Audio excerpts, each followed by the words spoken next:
On peut entreprendre dans tous les domaines. Le prochain entrepreneur à se présenter devant les investisseurs s'est d'ailleurs lancé sur un sujet sensible. Bonjour Lilian. Bonjour Xavier. Enchanté. Je vous dérange en pleine répétition là. Ah écoute, j'ai évidemment ce que je veux raconter, la trame qui est importante pour essayer d'être concis, efficace. Et puis quelques chiffres, hein, parce que on est quand même sur une émission où on parle d'investissement. Et c'est important de potasser ces chiffres. Donc voilà, j'ai tout ça là-dedans. Donc les chiffres, effectivement, c'est important. Mais toi, comment vas-tu? Comment te sens-tu? Un petit peu stressé, mais ça va, du stress positif, le stress qui aide à donner vraiment ce qu'on a de meilleur. Je sais pas ce qui va se passer, mais normalement ça devrait laisser personne indifférent. Ce qui est excellent avec cette introduction, c'est que d'entrée de jeu, il nous met les points sur les i, les barres sur les t, et il nous rappelle que réviser les chiffres, ça fait du bien, qu'avoir la pression, c'est normal, et que dès l'instant que tu sais que tu vas provoquer une émotion, ça va forcément très bien se passer pour toi. En gros, là, on n'a même pas commencé l'émission, hein. Tu as déjà le résumé des ingrédients qui font que tu vas réussir ou planter un pitch en toutes circonstances. Que tu pitches pour aller, je ne sais pas moi, voir des investisseurs ou que tu pitches sur scène, enfin peu importe où tu vas, réunis ces 3 ingrédients et tu as gagné. Et bonjour, c'est Nicolas de Immobilier Compagnie, bienvenue dans cette émission. Et dans cette émission, on va analyser un nouvel épisode de Qui veut être mon associé. Mais avant, comme d'habitude, tu vas sur le site immobiliercompagnie.com et dans l'onglet livres, tu peux télécharger les 100 premières pages de mon livre Devenir riche sans argent, ou alors tu peux acheter mes livres, celui que tu veux. Tu cliques et tu le reçois dans ta boîte aux lettres, ou tu vas sur Amazon, la Fnac, tu tapes riche, facile, je suis en première page, tu cliques et ça arrive dans ta boîte aux lettres. Sinon, toujours sur immobiliercompagnie.com, dans l'onglet programme, il y a 2 programmes, tu cliques et on travaille ensemble. Et puis c'est aussi simple que ça. Et enfin, tu le sais, un petit peu l'habitude, prends le téléphone d'un ami, abonne-le sauvagement à l'émission, laisse-moi des étoiles et des commentaires là où tu écoutes cette émission.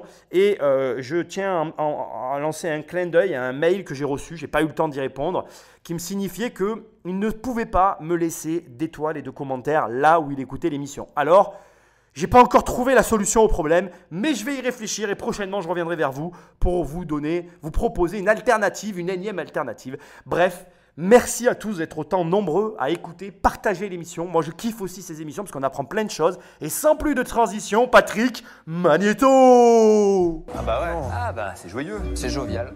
C'est pour moi les gars. Oh merde. Ça commence bien.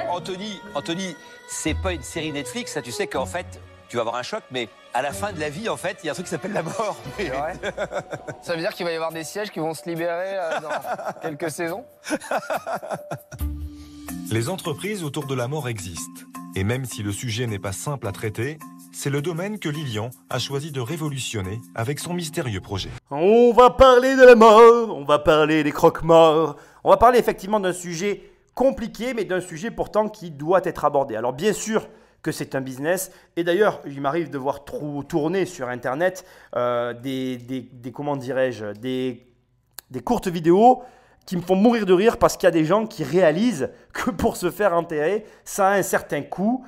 Et voilà, il y en a qui disent je peux même pas mourir, il faut avoir 4000 balles pour pouvoir avoir le premier prix d'un cercueil et tout ce qui va avec. Juste pour te donner des chiffres, avec près de 600 000 décès par an, le chiffre d'affaires dégagé par les entreprises du funéraire avoisine les 2,5 milliards d'euros selon la CSNAF, Chambre syndicale nationale des arts funéraires.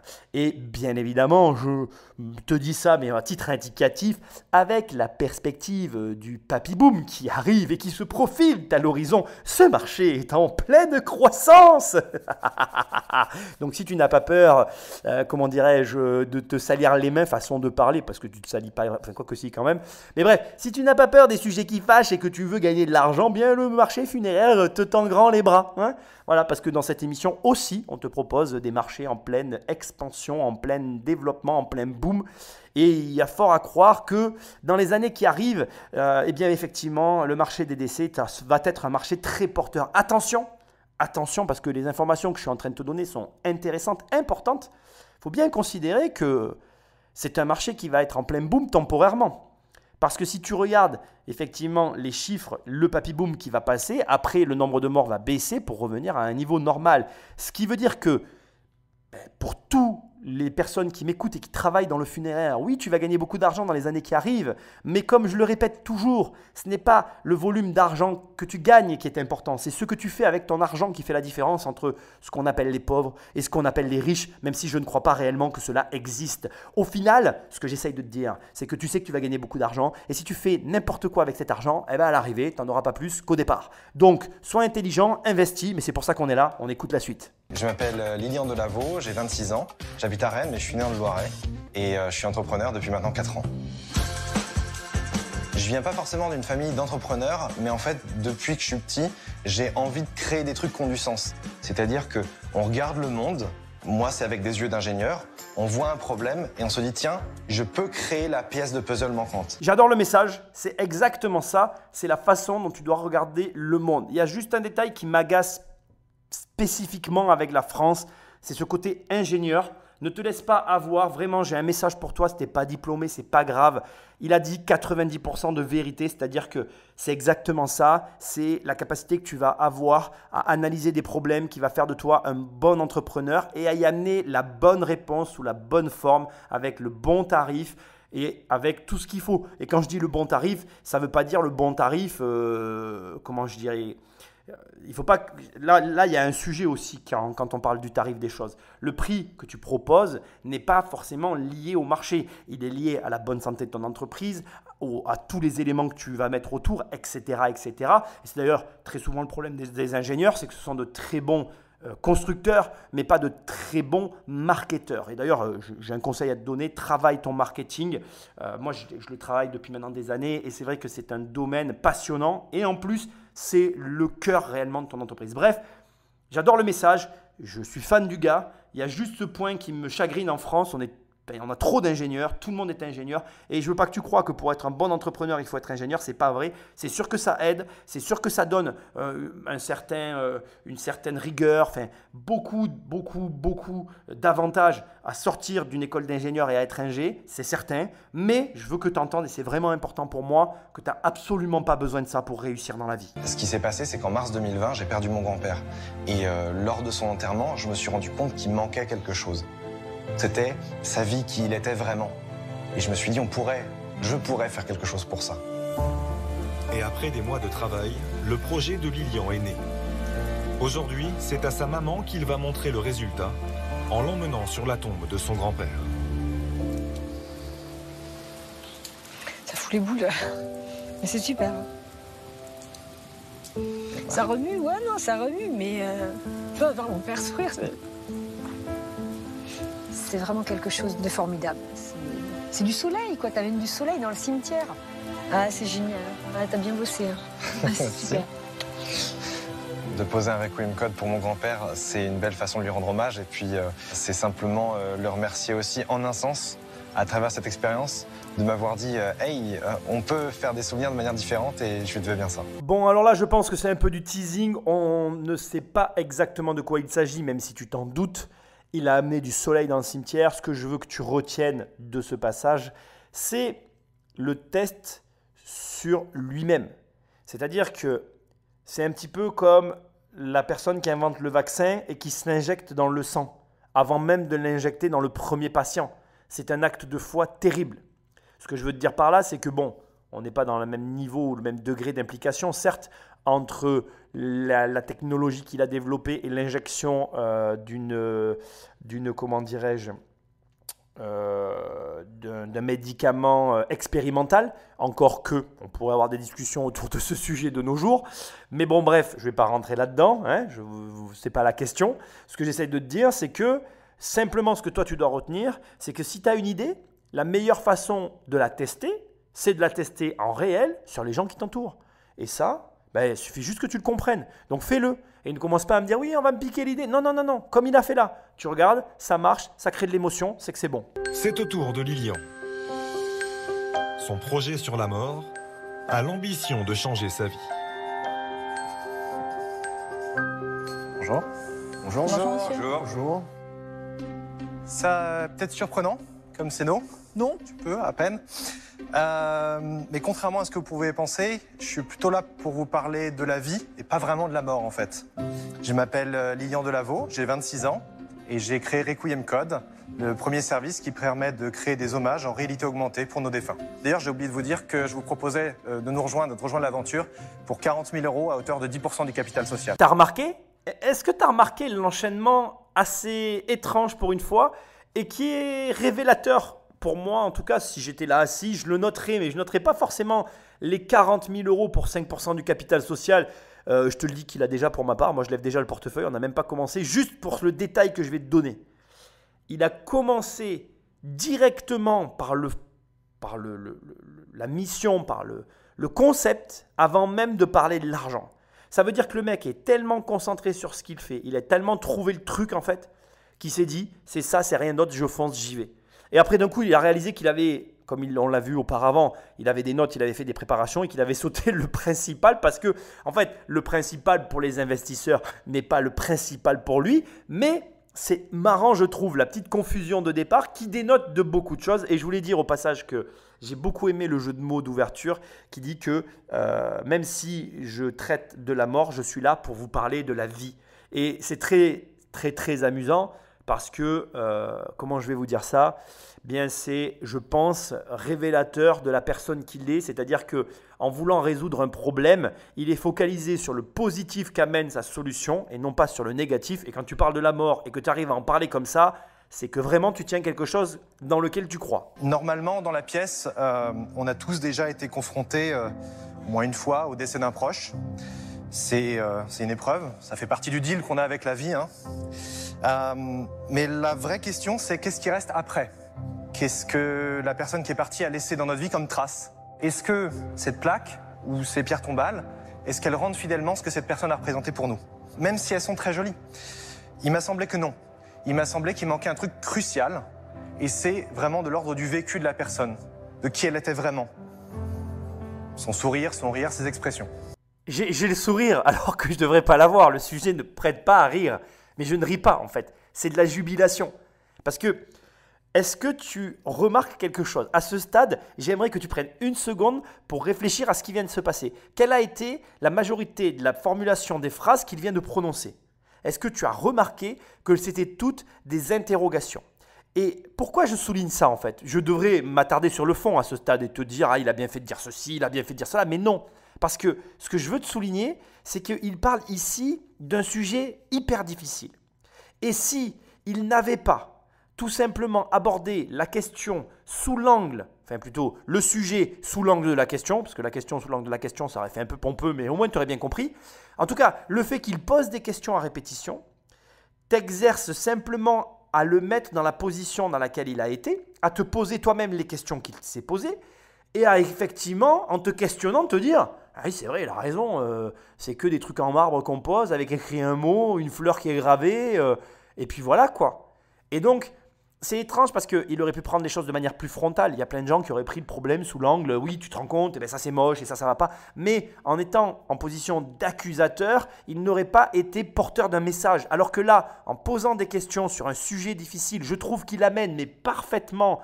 À mon avis, je ne sais pas encore ce qu'il va dire, hein. Et je ne sais pas si tu sais, mais quand je fais ces émissions, en fait, quand je parle, à chaque fois que tu écoutes ma voix, moi, je ne vois pas ce qu'il va se dire ensuite. Donc, j'arrête à chaque fois que je ressens le besoin d'arrêter et je t'amène les choses. Ici, bon bref, ce que je veux te dire, c'est que je ne sais pas de quoi il est question, mais ce que je trouve formidable dans son pitch, c'est qu'il ne nous prend pas frontalement. Et c'est très intelligent parce qu'il y a plein de fois dans la vie où toi, moi et nous tous d'ailleurs, on va prendre les autres frontalement parce que justement, on aura tendance à vouloir leur faire rentrer nos idées dans le crâne. Alors que poser des questions comme il le fait là sur un sujet aussi délicat qu'est la mort, sur lequel on a chacun nos croyances, donc ça touche à nos religions personnelles, quand il y en a une, ou même s'il n'y en a pas, tu as tes croyances personnelles, ça touche à tes convictions, ça touche à tes proches. Comment aurais-tu abordé un sujet aussi difficile? C'est un peu comme parler d'argent en fait, c'est comme mon sujet à moi. C'est sujet difficile au départ et du coup, ça te montre que c'est impossible de les aborder et deux, de les aborder avec intelligence. Donc note pour plus tard, si tu veux parler d'un sujet compliqué avec tes proches, pose-leur simplement les questions que tu te poses. Du coup, avec Requiem Code, on a essayé de réinjecter paradoxalement du vivant dans les hommages qu'on rend aux morts.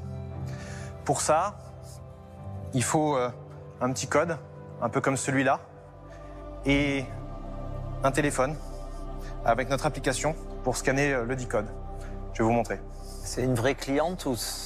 C'est une actrice pour des raisons de... Je l'adore, ce Marc Simoncini. C'est une cliente? Oui, elle est morte. C'est une bonne cliente. Hein. Sa famille avait beaucoup d'argent, elle m'a pris beaucoup de codes. Je suis désolé, c'est vraiment pas drôle, mais je vois pas comment réagir autrement. C'est génial, je trouve ça génial.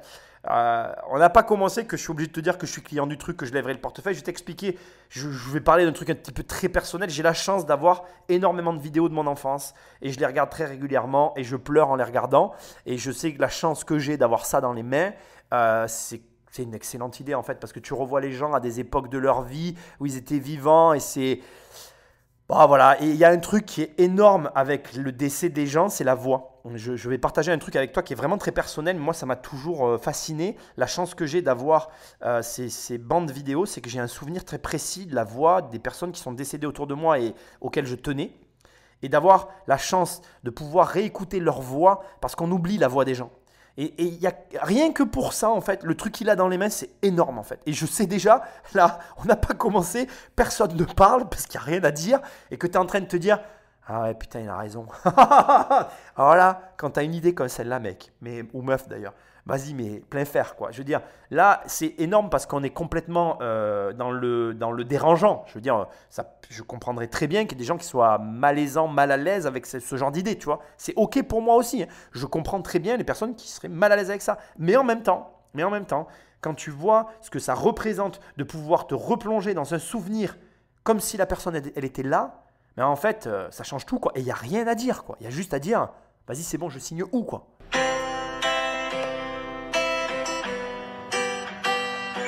Vivez tous votre vie intensément, passionnément. Et là où je suis maintenant, je vous embrasse très fort. Et je vous redis, je vous aime très fort.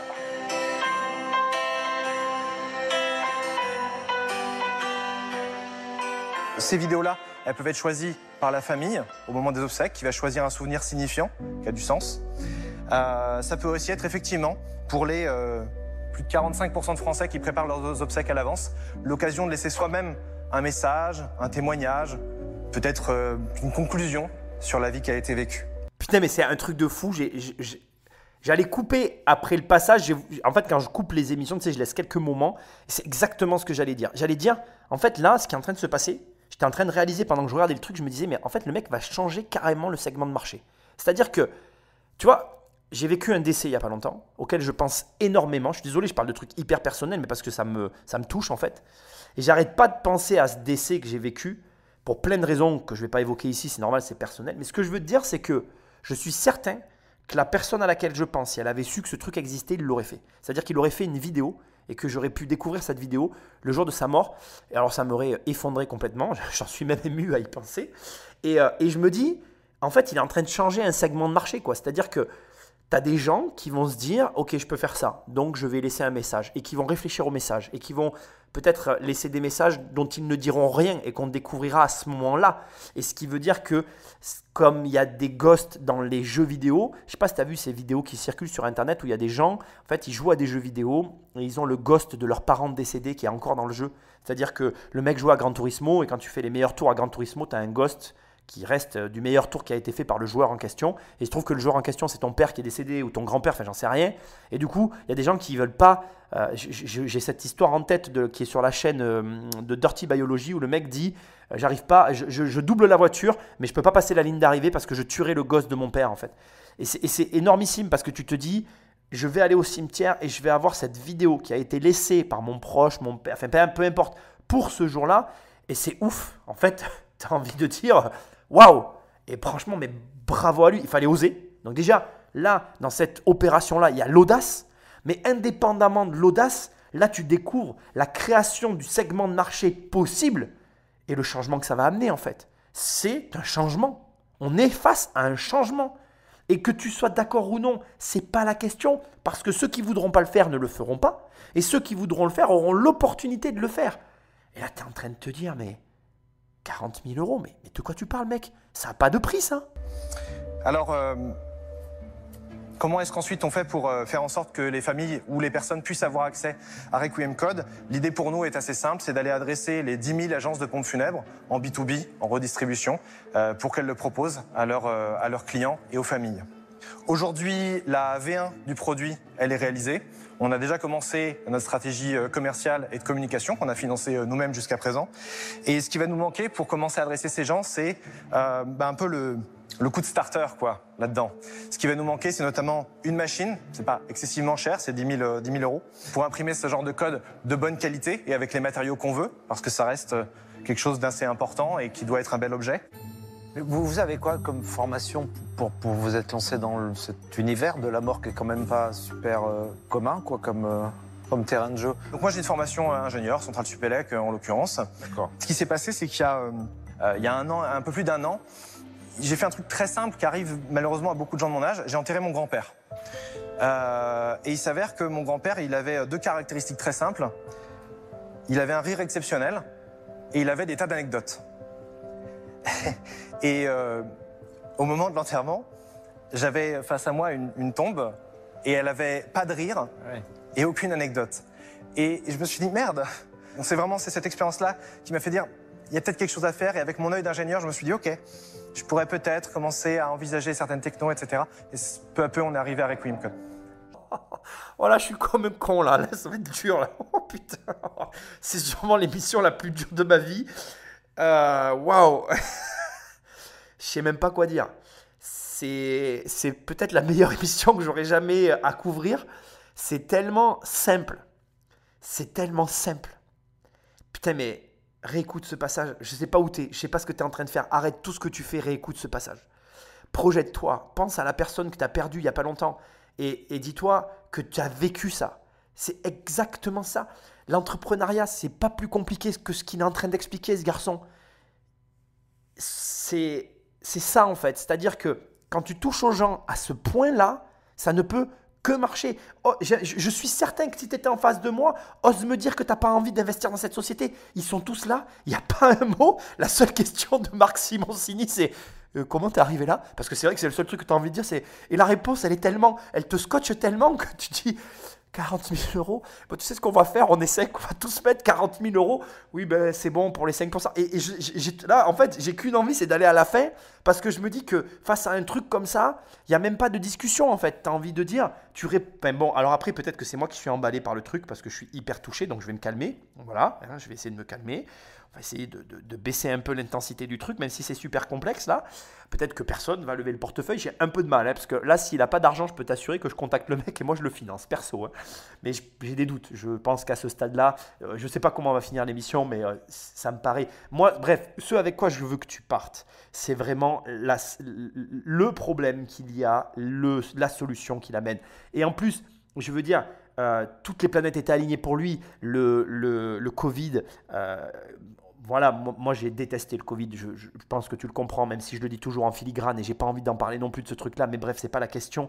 Mais le Covid a amené la démocratisation du QR code. Et le mec, en fait, n'a fait que… En fait, cette histoire est simplement en train de te montrer à quel point dans ta vie, il y a tout, mais tout pour que toi aussi, tu vives ce genre d'histoire. C'est-à-dire qu'il a fait qu'assembler les bouts du puzzle qu'il avait sous les yeux. D'un côté, ce putain de QR code de merde qu'on nous demandait tous les jours, là, qu'on va sûrement nous demander un jour, enfin bref, j'en sais rien, que tout le monde utilise. Et tu te dis, bon, c'est bon, tout le monde sait s'en servir. Donc ça, je sais faire, check.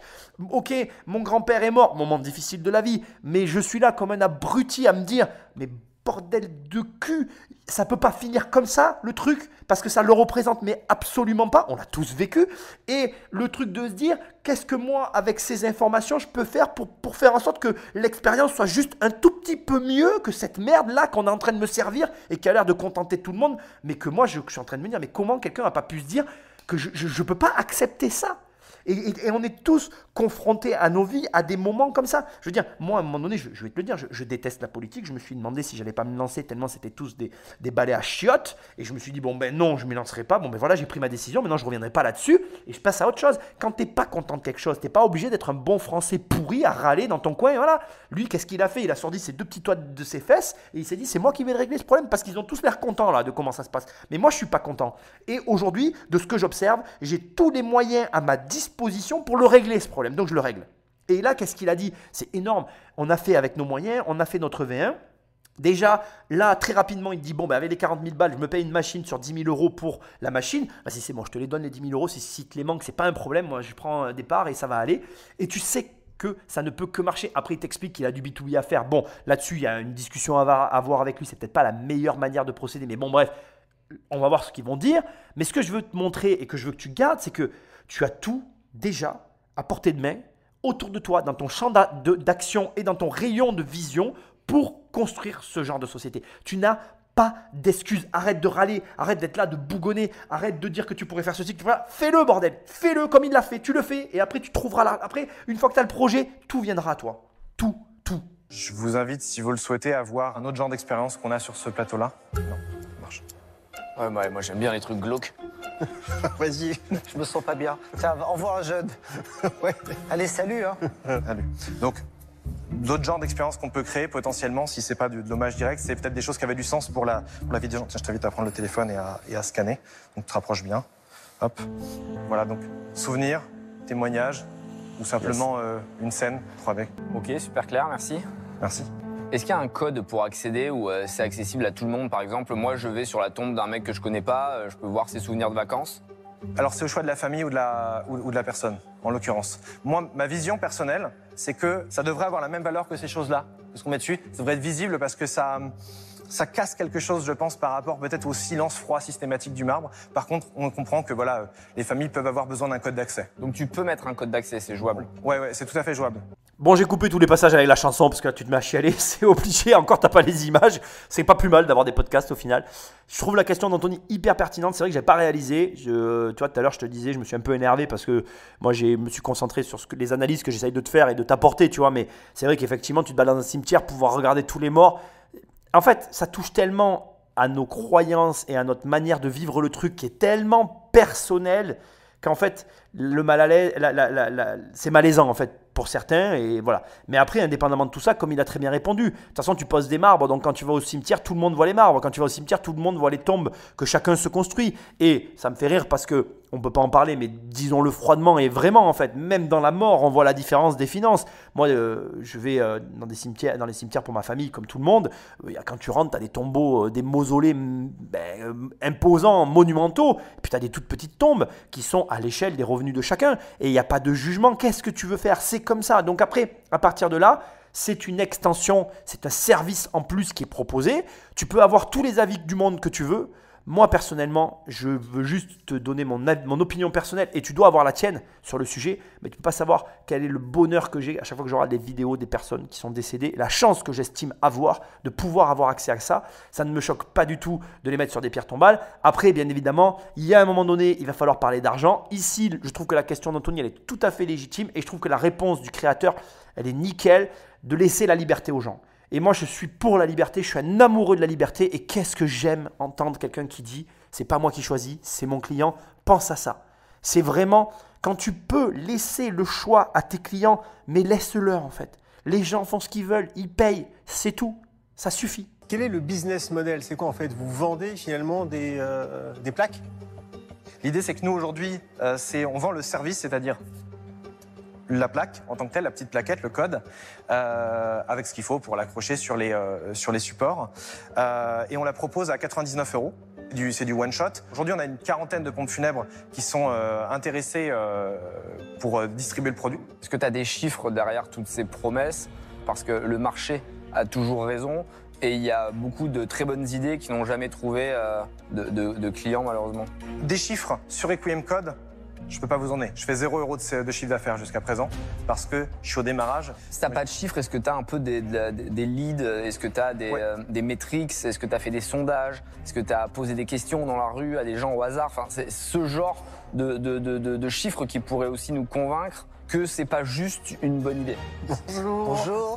Vous allez bientôt mourir. Est-ce que vous avez pensé à mettre Non, mais tu aurais pu faire un sondage en ligne, tu aurais pu...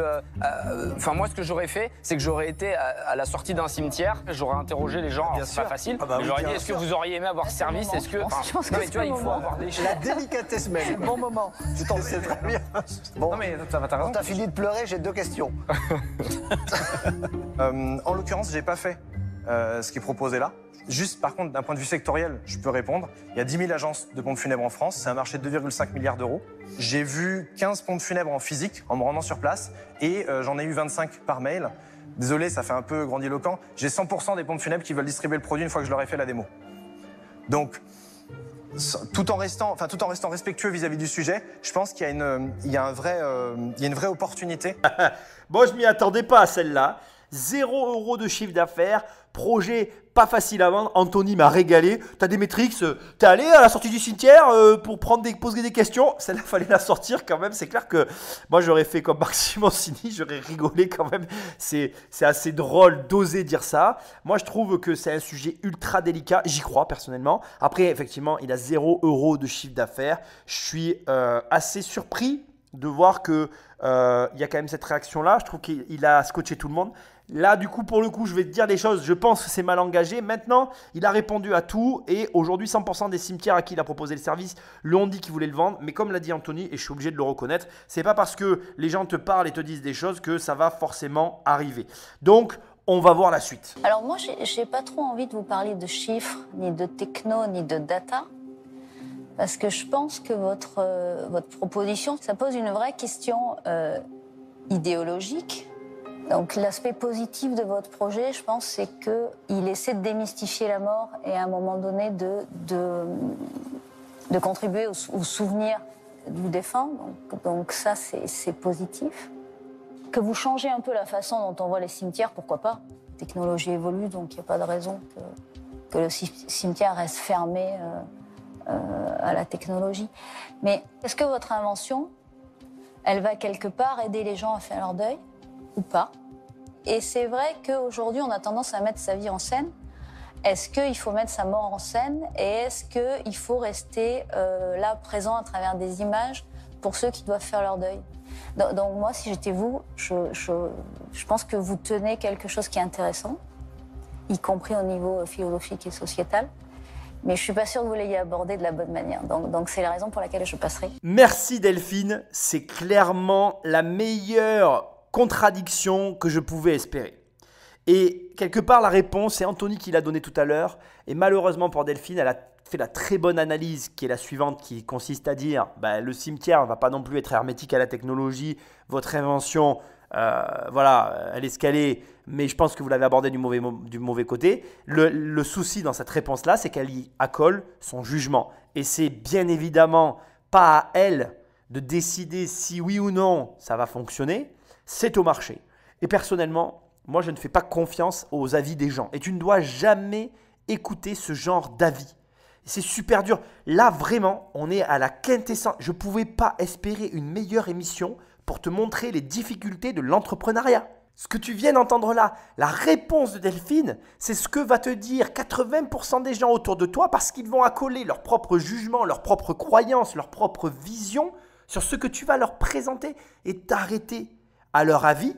C'est laisser l'opportunité à ceux qui n'auront pas peur du regard des autres de mener la barque bien plus loin que ce que toi tu vas être capable de la mener juste parce que tu écoutes les mauvaises personnes. Et je suis désolé de le dire, elle a le droit de penser ce qu'elle pense, mais c'est un mauvais retour qu'elle est en train de faire à ce jeune. Elle aurait dû dire quelque chose du style « Je ne suis pas capable de vous accompagner sur ce projet parce qu'il touche trop à mes croyances personnelles et que je ne vois pas de quelle manière je peux vous apporter votre aide. » Et c'est ça qui se passe. Ce que tu es en train de voir avec Delphine, c'est ce que ressent la plupart des gens vis-à-vis d'un projet que tu leur proposes parce qu'eux-mêmes ne sont pas capables de t'accompagner, de te seconder, de te soutenir dans l'idée que tu portes.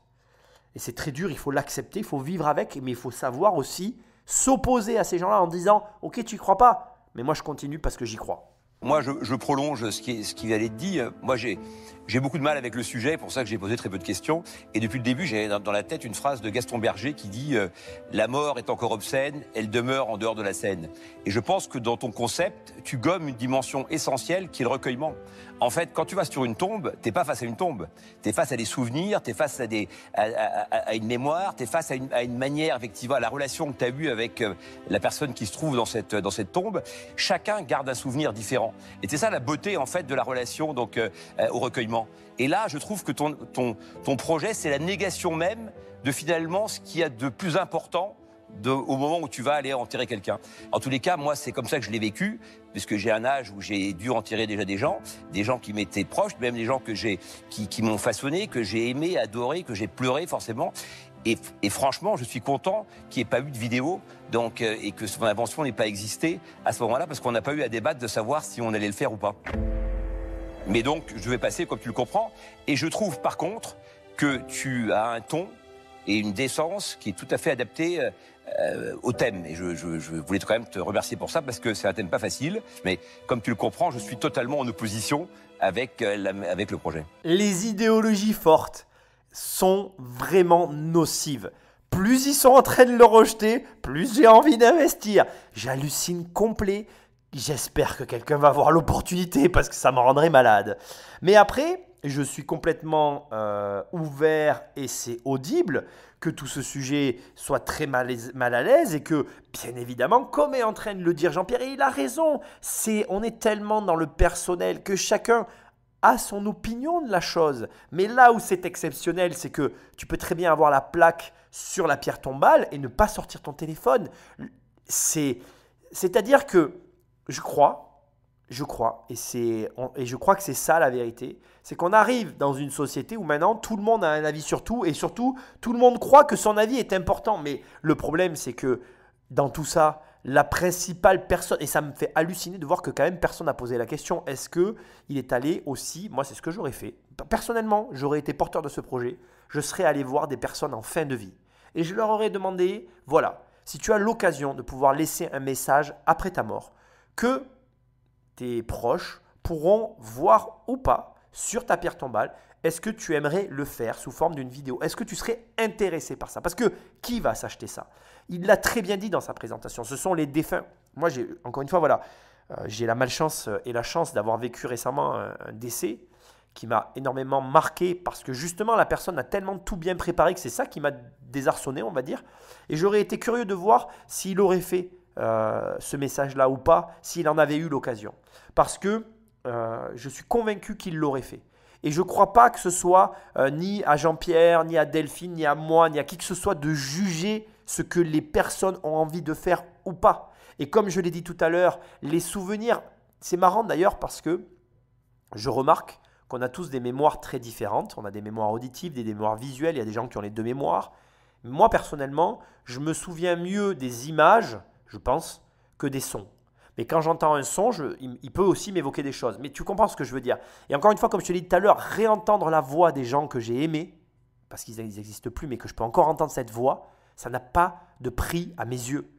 Et je reste convaincu qu'il y a un marché et que le jugement est en train de se mélanger. C'est énorme parce que je ne pensais jamais qu'on ferait une émission sur ce sujet-là. Et là, tu es en train de voir tout ce que représente l'argent. Là, la problématique, c'est de mélanger l'argent à la mort. Sauf que comme je te l'ai dit tout à l'heure, l'argent est déjà mélangé à la mort. Quand tu vas dans un cimetière, l'argent est là. On n'en parle pas parce que c'est des sujets tabous. Mais quand tu as un mausolée énorme et qu'à côté, tu as une toute petite pierre tombale, tu crois que c'est quoi qui a créé la différence? C'est l'argent en fait. Et ce sont des tabous qu'on ne veut pas briser. Moi, personnellement, plus ils rejettent, plus je suis fan et plus je me dis c'est pas possible qu'il n'ait pas l'argent. Maintenant, c'est certain que ça demande de mettre de côté ses préjugés, son opinion qui est permanente et omniprésente dans la société dans laquelle on vit et de se dire ok, c'est dérangeant, mais ça peut marcher. Alors moi, je pense pareil, mais je pense que par contre, contrairement à nous, tu es dans l'air du temps. C'est-à-dire que peut-être que les gens, après avoir mis leur vie en scène, vont se mettre à mettre leur mort en scène. Et peut-être qu'ils vont continuer à exister après leur mort par du contenu digital qu'ils auraient pu prévoir avant. Après tout, peut-être qu'on en est là et que les gens qui se recueillaient en silence dans les tombes, ce ne sont plus les gens majoritaires et que maintenant ils veulent... Alors dans ce cas-là, autant y aller complètement jusqu'au bout. On pourrait même faire revivre tous les morts de manière digitale. Parce que dans quelques années, on aura des hologrammes qui sortiront des tombes et tu pourras t'asseoir devant la tombe et voir le mec. Enfin, tu vois, on peut aller jusqu'à faire revivre du contenu digital. Est-ce qu'il faut vraiment partir dans cet univers-là ? dans un endroit où normalement il y a du silence, il y a de la paix, il y a des souvenirs qu'on va devoir aller chercher. Et c'est ça le recueillement, et c'est aussi ça le deuil. Ou est-ce qu'il faut rebalancer du Barnum dans un cimetière? Moi, je suis pas sûr du tout. Ça me dépasse un petit peu. Donc, pour ces raisons-là, je vais devoir passer. Et il rejette, et il rejette, et il rejette, et je suis chaud, et je suis chaud, et je suis chaud.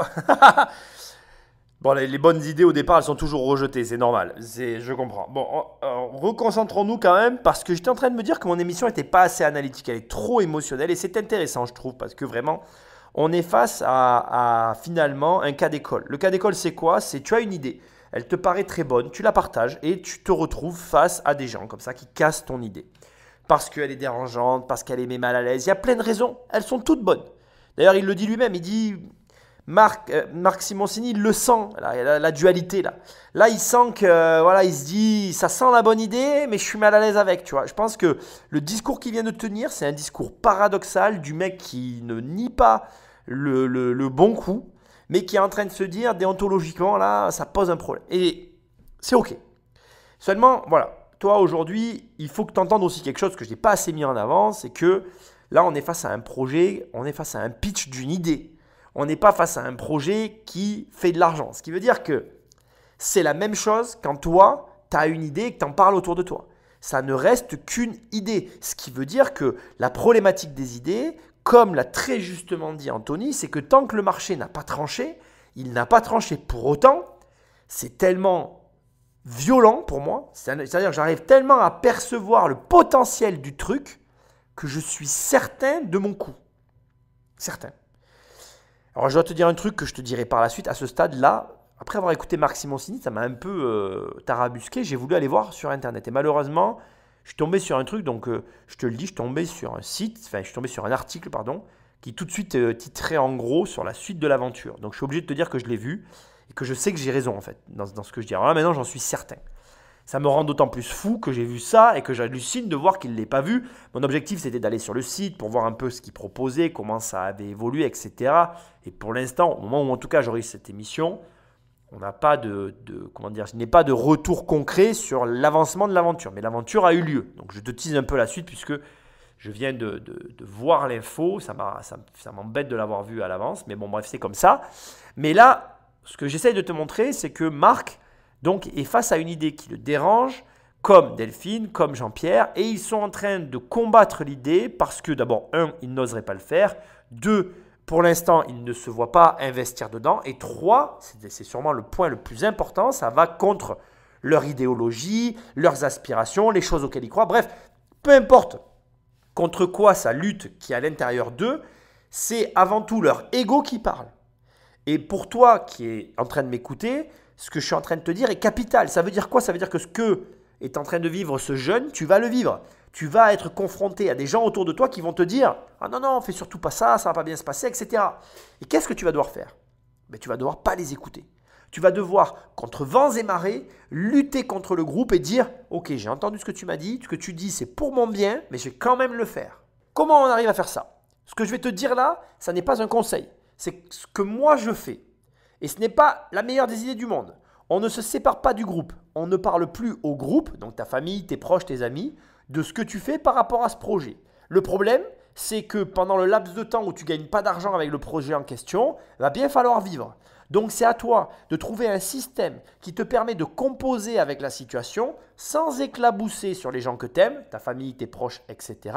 Tout en te permettant de continuer de développer et d'avancer dans ton idée jusqu'à ce que tu arrives au bout et que le bout soit positif ou négatif. Et la grande force dont tu feras preuve, ça ne sera pas de dire à ton entourage « Non mais tu avais raison et j'ai eu tort, etc. » blablabla. Ça sera que si c'est négatif, tu trouveras dans ce projet la force de trouver quelque chose de suffisamment positif pour repartir sur autre chose, pour qu'au bout du compte, tout ce que tu auras fait n'aura pas été vain et pour que tu puisses dire « Oui, tu avais raison au départ. Mon idée de QR code n'était pas la bonne, mais finalement, ça m'a amené sur un autre sujet. Et regarde, aujourd'hui, j'ai réussi. » Et c'est là où tu vas te rendre compte que 1, tu n'es pas en concurrence ou en compétition avec tes proches et que 2, l'enjeu dans tous les projets de la vie, ce n'est pas d'aller au bout et de dire qu'on a réussi ou échoué, c'est que le projet que tu portes et avec lequel tu vis et que tu mènes, t'emmène quelque part.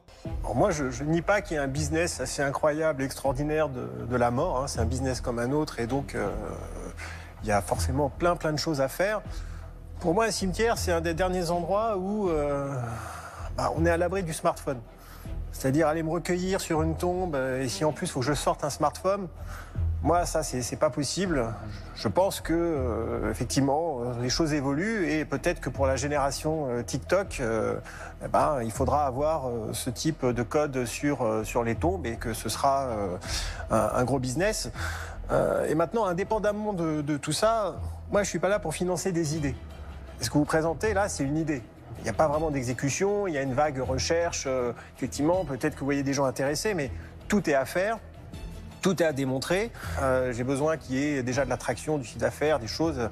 Et donc, principalement pour cette raison, sans juger du reste, je vais passer. Eric vient de donner la meilleure réponse des 4. C'est très mal engagé, je pense qu'il n'aura pas l'argent, mais il vient quand même de donner la meilleure réponse des 4. Donc j'ai vu un article qui ne me dit pas qu'il a eu ou pas l'argent. J'ai vu un article que je te dirai tout à l'heure ce qu'il dit. Mais bon voilà. En tout cas, j'ai beaucoup aimé parce qu'il est parti sur le factuel. Il a dit factuellement, vous pitchez une idée. Moi, je ne suis pas là pour pitcher pour financer des idées. Et je suis désolé de te le dire, mais c'est faux. Une idée peut lever de l'argent et je ne suis pas d'accord avec ce qui vient d'être dit. D'autant que je ne suis pas non plus d'accord avec tout ce qui vient d'être dit et je voulais le préciser depuis le départ. Premièrement, je ne sais pas toi, mais moi quand je rentre dans un cimetière, quand je vais au cimetière, j'ai mon téléphone avec moi dans la poche, même si je le mets sur silencieux, il est avec moi. Donc ce n'est pas un argument. Deuxièmement, encore une fois, ça reste à la liberté de chacun. C'est une plaque sur une tombe. Tu peux très bien aller dans le cimetière sans ton téléphone et ne jamais consulter la plaque. Libre à toi.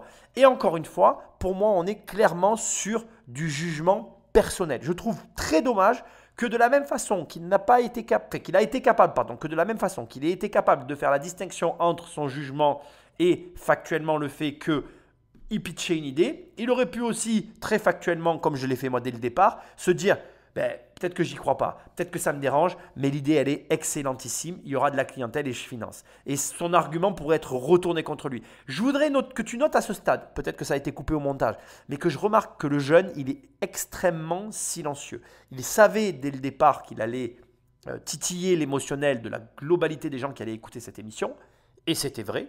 Et du coup, sa réponse, c'est le silence. C'est la meilleure des réponses parce qu'il a la meilleure des idées et que malheureusement, face au rejet, parfois, tu vas être obligé de ne rien faire et de laisser le travail se faire, c'est-à-dire les gens y réfléchir et revenir vers toi pour te dire, tu sais que tu m'en as parlé, finalement j'y ai repensé et c'était pas si con que ça en fait. C'est souvent que ça se passe. En fait, tu remarqueras que les bonnes idées, que les bons trucs, c'est comme ça que ça se passe. C'est-à-dire que tu les vois, au début tu les rejettes, tu dis non, j'en veux pas. Puis les jours passent, tu l'as toujours en tête et comme c'est lancinant dans un coin là, tu te dis ouais mais en fait peut-être que j'aurais dû. Et c'est comme ça qu'après tu commences à devenir obsessionnel sur le sujet. C'est d'ailleurs marrant comme ça peut se retourner.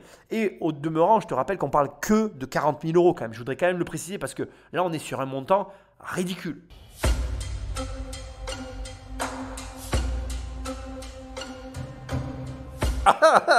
Bon, je te coupe là, je te laisse la musique de suspense. Donc là, Anthony il regarde ses notes, il regarde ses notes, il y a un sourire.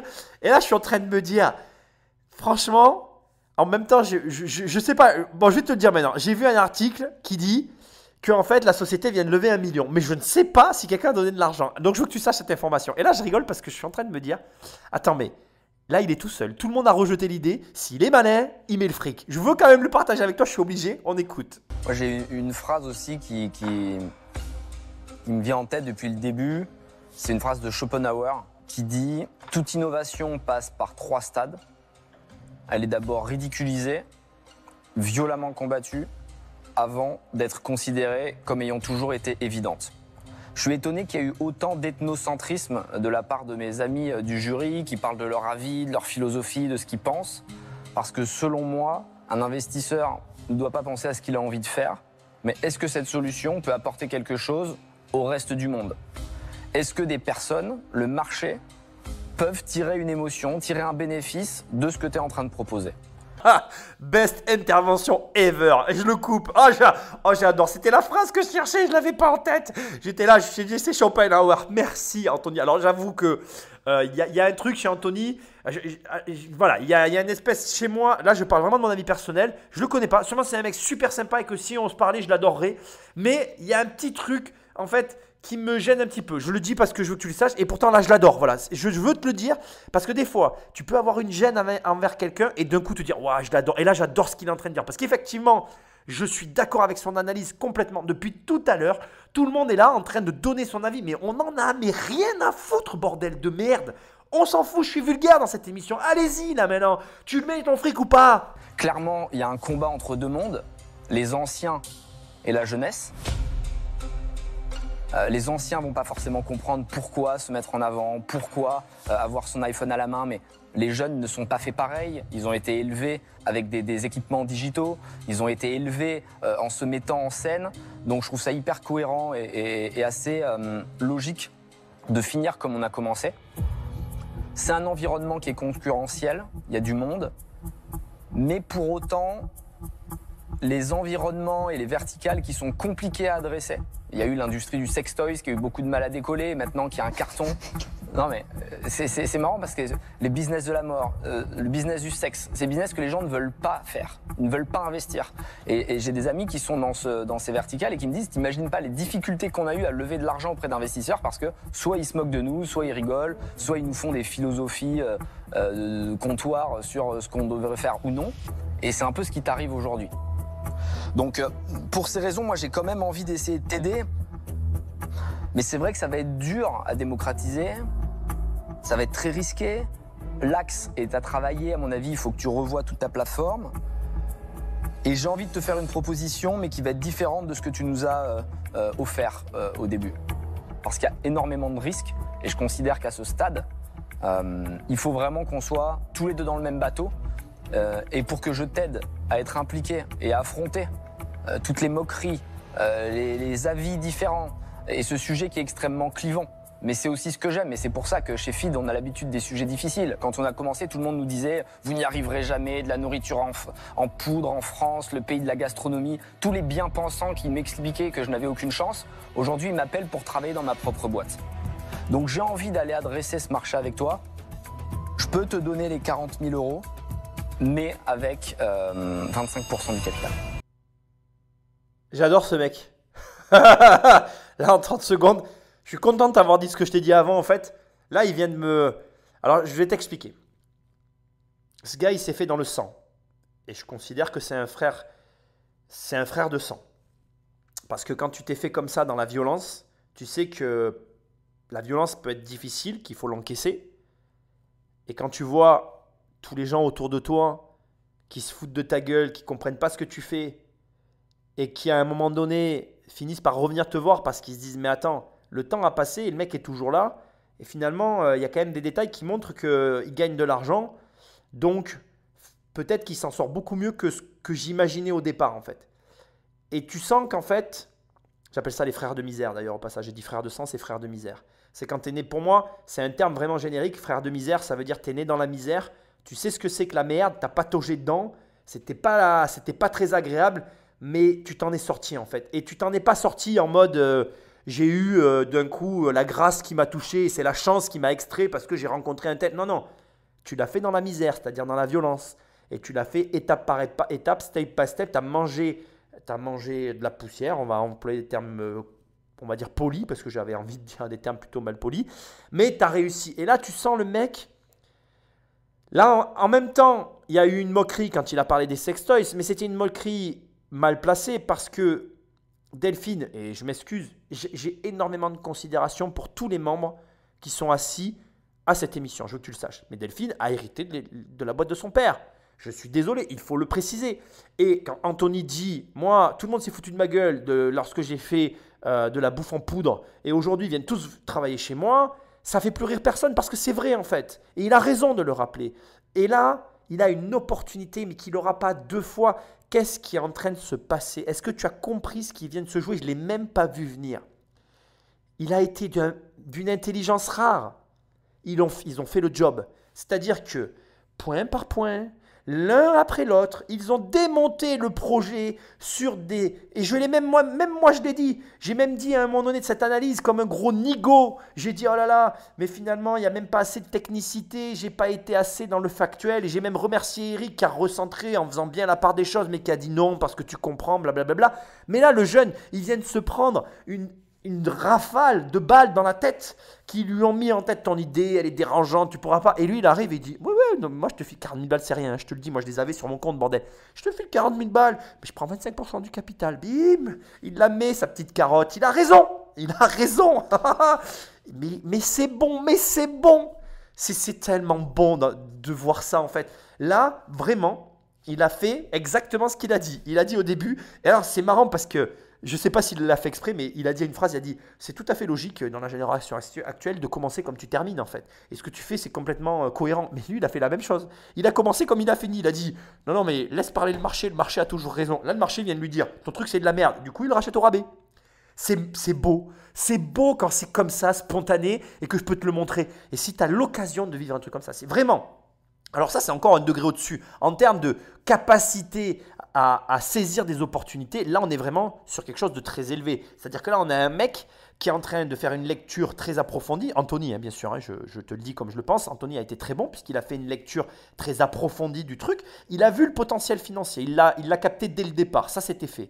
Et puis, il a bien observé ses camarades. Et il les a laissés parler. Allez-y, cassez l'idée. Moi, je vais arriver avec une offre qu'il ne pourra pas refuser. C'est un peu comme le parrain de la mafia, tu vois. Il rentre dans la pièce, il regarde qui c'est qu'il y a, il détecte un petit peu les membres proches de ta famille, il en tue 2, il en laisse 2 en vie, il te regarde et il dit bon ben voilà, j'en ai tué 2, il en reste 2, c'est ça l'offre. Si tu la prends pas, je tue les 2 qui restent et puis si tu prends pas la dernière offre, ben je te tuerai toi. Je peux t'assurer que tu dis oui tout de suite en fait. Là, j'ai pas la réponse, mais je sais que ça va être un grand oui parce que il a laissé les pions avancer sur l'échiquier et maintenant il bouge les figures. Ça va être un échec et mat, ça va être violent, ça va être bon. Je kiffe ces émissions. Donc vous étiez venu pour demander 40 000 € contre 10% du capital de votre entreprise. Et Anthony vous propose donc les 40 000 €, la somme que vous demandez, mais contre 25%. Pour cette espèce d'idée que quand il y a de la résistance, il y a souvent aussi derrière quelque chose d'intéressant. Et pour, je pense, cet état d'esprit-là, j'ai juste envie de dire oui. Bravo. Pour 25%, je suis vraiment ravi de te conter l'aventure. Bravo, franchement, bon deal. Bien joué, bravo. On va le faire. Yes. Bon bah, à bientôt au cimetière. J'ai regardé la timeline, j'ai pas regardé la fin de l'émission. Je suis quand même super surpris parce que il leur en a mis comme au boule. Ils n'ont pas réagi, ils ont joué son jeu. Il vient de faire une affaire, sûrement, à mon avis, c'est lui qui vient de faire la meilleure affaire de l'émission. J'ai pas vu toutes les émissions, on n'est que dans le premier épisode, on avance tranquillement. Pour moi, je sens que ça va être la meilleure affaire de toute l'émission, celle-là. Je sais pas pourquoi.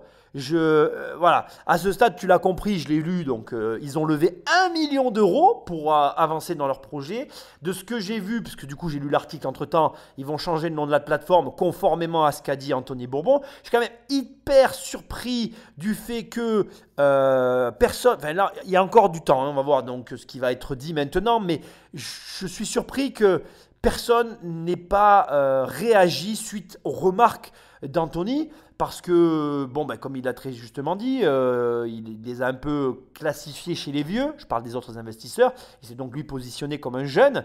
Et sa remarque était pertinente. Personne n'a rien dit. Je suis assez interpellé. Mais bon, on va voir ce qui va se passer. Maintenant, je n'ai pas la suite. Parfois, quand il y a comme ça de la timeline qui reste, donc c'est-à-dire du reste des émissions, ben, on voit ce qui s'est passé dans la start-up. En tout cas, moi, je suis bluffé. Franchement, réécoute cette émission si tu veux. Hein, mais moi, je la trouve exceptionnelle. Super content. Je veux dire, je pense que ça a du sens quand tu connais le parcours d'Anthony Bourbon, en l'occurrence, c'est-à-dire d'aller sur un truc où personne croyait qu'il pouvait y aller, etc. Et puis juste de se dire, bah, moi je bosse, j'ai du courage et ça va passer. Donc en tout cas, ça fait super plaisir. Et même les autres tours, je suis un peu surpris, je pense. Je m'attendais pas à autant de résistance sur le sujet. Je sais que la mort, c'est un sujet qui est pas facile. Tout le monde avait une opinion là-dessus, assez tranchée quand même. Et au final, ça plus le fait que ça passe, c'est génial. Bah, je pense forcément à mon grand-père qui est en quelque sorte derrière l'idée, parce que c'est lui qui m'a donné cette impulsion initiale. Je pense évidemment à ma femme et à mon père qui m'accompagne sur le projet aussi. Son analyse à ce jeune est excellente, mais vraiment. C'est-à-dire qu'il a complètement raison de préciser que, bien évidemment, avec Anthony Bourbon, il a, on va dire, l'allié de choix pour mener cette bataille. Le mec a déjà combattu des idées et des terrains, on va dire, entrepreneuriaux difficiles, et donc il sait mieux que quiconque comment se positionner. Et effectivement, je trouve que c'est judicieux de sa part aussi le préciser et de montrer qu'il est très au fait de tout ça. Il n'a pas hésité, malgré la contre-offre qui a été faite, à saisir l'opportunité. Ça montre que c'est un mec plein voilà, il est très intelligent et il est très réactif, donc c'est très positif pour moi. Détail important que je veux quand même te dire par rapport au remerciement qu'il est en train de faire, mais vraiment, on est au cœur de l'entrepreneuriat. Je veux dire, quand même là, à la fin, il dit quelque part tout ça, c'est grâce à mon grand-père, pour moi, il honore ses morts en faisant ça. C'est-à-dire que ça va au-delà de tout ce que tu peux imaginer. Non seulement ça te montre une leçon qui est capitale, c'est-à-dire que même un événement négatif peut amener du positif dans ta vie. Et alors là, vraiment, qu'est-ce qu'il y a de plus négatif que la mort de quelqu'un? Il n'y a rien, je crois. Donc, et là, qu'est-ce que cette mort lui a apporté? Il a su trouver dans ce moment de solitude extrême et de peine extrême la force et la lumière qui l'a amené jusqu'ici. Et tu peux avoir tous les avis du monde que tu veux. Ça montre parfaitement que l'être humain est capable, même face à la plus grande difficulté qui arrive dans la vie, de tirer du positif de tout ça. Donc, ça ne dépend que de toi. Et en plus, il ne l'avait pas dit tout le long, mais voilà, il le dit. Je trouve qu'il continue encore plus d'honorer la mémoire de sa famille en travaillant en famille. Ce qui montre qu'il y a une cohérence totale et qui confirme. En tout cas, moi, j'aurais mis l'argent. Si personne ne l'avait mis, je l'aurais mis. Et puis, de toute façon, comme tu l'as vu, ils ont levé des millions, donc c'est bon, quoi. Ah bah dis donc, tu l'as fait revenir d'entre les morts, parce que moi, je pensais que c'était cuit. Hein. J'aime bien les sujets compliqués, moi. Bah, c'est-à-dire que j'espère que tu es bon en calcul mental. Parce que les milléniums à qui tu vas vendre ça, ils vont mourir dans 70 ans. Mais ils vont pas le faire tu vas pour pas eux. le voir. J'ai lu un article du Figaro en même temps qui racontait. Et les mecs disaient que les clients, c'est ceux qui enterraient leurs parents et leurs grands-parents. Donc en fait, ils vont pas le faire pour eux. Ah ouais. Ils vont le faire pour leurs proches. Parce que pour eux, c'est long. Hein. Après, franchement, c'est d'une platitude totale. C'est-à-dire quelqu'un qui enregistre et qui dit « Coucou, j'espère que vous allez bien », etc. Non mais c'est d'un débile, ça frôle même l'indécence totale. Non mais c'est pas ça qui va marcher. C'est une mission impossible. C'est pas le témoignage, c'est un extrait qui symbolise ta vie. Nous, les ethnocentrés, on te dit ça n'a rien à voir. Et moi, je suis pas intervenu, je t'ai laissé déblatérer tes conneries. Parce qu'effectivement, donc, le gars, je voulais pas il paraît que c'est 40 000, tant mieux pour lui. Hein. Mais je trouve que si tu veux, on a le droit d'avoir un rapport, effectivement, donc à la mort qui est pas le tien. Tu vois, c'est-à-dire que toi, si on n'est pas dans la communauté, on n'est pas dans le why, on n'est pas joyeux, etc., alors c'est qu'on est un ringard. Je regarde infiniment. Je veux dire que moi, c'est pas du tout comme ça que je prends le sujet. Il y a des vrais gens qui vont dans des cimetières. Et moi, je les vois. J'ai croisé peu de gens qui étaient sur TikTok, mais ça viendra sûrement. Sauf que ces gens-là, effectivement, ils y vont pas. Voilà ce que je dis, point. Mais non, mais tu fais exactement comme ceux qui critiquaient au début Airbnb, qui disaient mais qui va louer son appartement? Mais non, ça n'a rien à voir. Airbnb, ça existait déjà avant. Airbnb, c'est ton monde, c'est du marketing. On a toujours loué des pioles, on a toujours fait de la coloc. Et les bed and breakfast en Angleterre, ça existe depuis un siècle. 50 ans. Donc si tu veux, la réalité, c'est que toi, en fait, tu vois tout par le biais du marketing. T'as le droit. Non. Mais encore une fois, mais ne pense pas que parce que t'as réussi un truc avec tes poudres, t'as un avis universel et absolu sur tout. Mais c'est toi qui penses que t'as un avis universel. Pas du tout, parce que moi, je l'ai pas condamné. Personne t'oblige à acheter sa solution. Non, mais c'est toi qui nous attaques. Moi, j'ai pas dit qu'il fallait pas y aller. J'ai pas dit personne n'ira dans cette boîte et si quelqu'un y va, je me lève et je quitte l'assemblée. Moi, je te laisse faire ce que tu veux. C'est toi qui nous attaques en disant vous êtes des ringards. Je t'ai pas attaqué, j'ai pas dit que t'étais un ringard, j'ai dit que c'était l'ancien monde. Ethnocentré, et en plus, on n'avait pas lu Schopenhauer. Donc, la réalité, c'est que moi, je te dis qu'aujourd'hui, tu as le droit effectivement de l'aider. Et en plus, je trouve qu'il est méritant. Je l'ai dit d'ailleurs, je trouve qu'effectivement, donc là, je trouve que tu as eu raison, effectivement, de dire qu'il y a sans doute quelque chose à faire. Si tu creuses ton sillon, peut-être qu'effectivement, donc dans 20 ans, et si un jour tu as des descendants, peut-être qu'ils seront très riches grâce à cette application. Jean-Pierre vient sans le vouloir d'étayer la théorie d'Anthony. Et c'est l'extrait qui passait à la télé, je l'ai vu une fois. Et ça m'avait marqué où je l'avais vu sur une plateforme qui s'engueulait. J'avais pas fait gaffe que c'était ça en fait. J'avais pas compris qu'on était là-dedans. Et c'est très amusant je trouve parce qu'Anthony a bien fait de quand même recontextualiser la situation parce que Jean-Pierre l'a pris pour lui. Mais parce qu'en fait Anthony n'a fait que lui montrer sa défaillance. Je l'ai ressenti exactement de la même façon qu'Anthony. La problématique ici et la confusion qu'il y a ici, c'est exactement l'exemple qu'il a pris de Airbnb. Airbnb existait avant, c'était une évidence. Et donc, de créer Airbnb, ça n'était que le prolongement de quelque chose qui existait déjà. Ce qu'on vient de leur présenter, c'est quelque chose qui n'existe pas. Le meilleur exemple qui aurait dû être répondu ici par Anthony à Jean-Pierre, c'est le pont du Gard. Parce que quand, à l'époque, les porteurs d'eau portaient de l'eau pour que tu puisses boire de l'eau potable, ça les faisait chier en fait, hein. Et quand il y a un mec qui est arrivé qui a dit on va faire une aqueduc et on va mettre des tuyauteries pour que vous ayez l'eau potable chez vous, on l'a brûlé. Parce que ça emmerdait les mecs qui portaient l'eau puisqu'ils étaient payés pour ça. Mais aujourd'hui, Jean-Pierre, il n'a pas du tout envie de porter des seaux d'eau, tu vois. Je veux dire, si je lui demandais, il me dirait non, il me dirait t'es con ou quoi? Et c'est la même chose en fait. Il n'a pas su percevoir le fait que, d'abord, comme l'a dit Anthony, on est une société aujourd'hui qui est comme ça. Ils se sont foutus de la gueule de TikTok, mais quand tu vois le temps que les jeunes ils passent sur TikTok, mais tu peux avoir l'avis que tu veux sur le sujet en fait. Comme l'a dit Anthony, le marché, lui, il a raison au final. Et même si tu trouves que TikTok c'est de la merde, je suis désolé de parler comme ça dans cette émission, parce que c'est une émission qui doit être violente en fait. Mais même si tu penses que TikTok c'est de la merde, la seule merde dans l'histoire, c'est toi en fait. Parce que c'est toi qui penses ça et qui du coup prend pas TikTok et qui du coup passe à côté d'une opportunité, point à la ligne. Après, tu peux avoir tous les avis du monde sur un sujet quel qu'il soit. L'abruti qui passe à côté avec un avis, c'est toi. Et là, c'est le cas de Jean-Pierre. Je suis désolé. Et donc, la grande leçon de cette émission, c'est que ton jugement est ton pire ennemi. Ton avis sur les choses, on s'en fout. Moi, regarde, je vais te donner un exemple.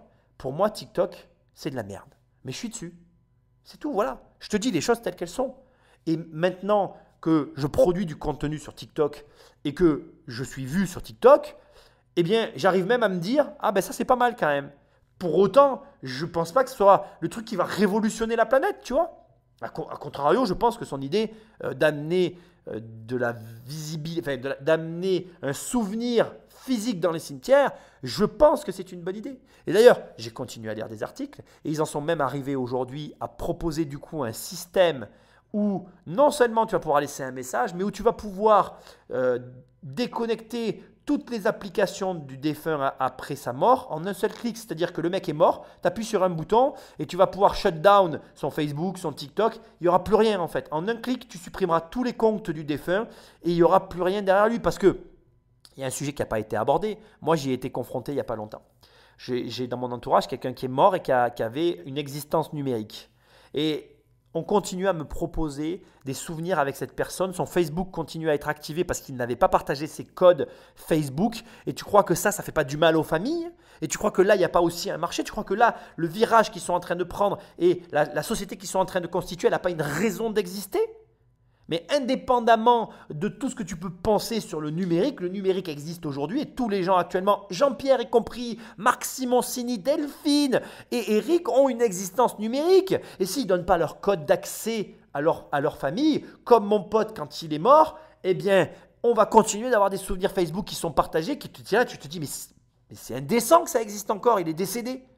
Mais en fait, j'ai réalisé que la famille, elle ne peut pas avoir un code d'un défunt qu'il n'a pas partagé. Alors là, on fait comment face à ça? Ben moi, je dis bravo. Bravo Anthony pour ton courage. Et tu vois, malgré que j'avais une opinion qui était définie justement par l'image qu'on véhicule sur les réseaux, eh bien là, je me suis rendu compte qu'on était plus proches, toi et moi, que ce que je pouvais l'imaginer. Et ça confirme un biais cognitif, un biais psychologique qu'on partage tous et qui est catastrophique, c'est que les gens qu'on n'aime pas, généralement, c'est parce qu'ils nous renvoient notre propre image et qu'ils sont beaucoup plus proches de nous que ce qu'on pourrait l'imaginer. Donc Anthony, je le dis sur cette émission, je t'aime. Et bravo à toi. Et Patrick, j'espère que tu auras apprécié ce podcast comme je l'ai apprécié moi-même, tellement il m'a retourné le cerveau. Partage cette émission auprès de tes proches, like, partage, laisse-moi un commentaire, va sur Immobilier Compagnie pour qu'on travaille ensemble avec les formations ou alors prends des livres si tu as envie de juste prendre des livres, fais ce que tu veux. Et là, je te dis à très bientôt dans une prochaine émission. Salut!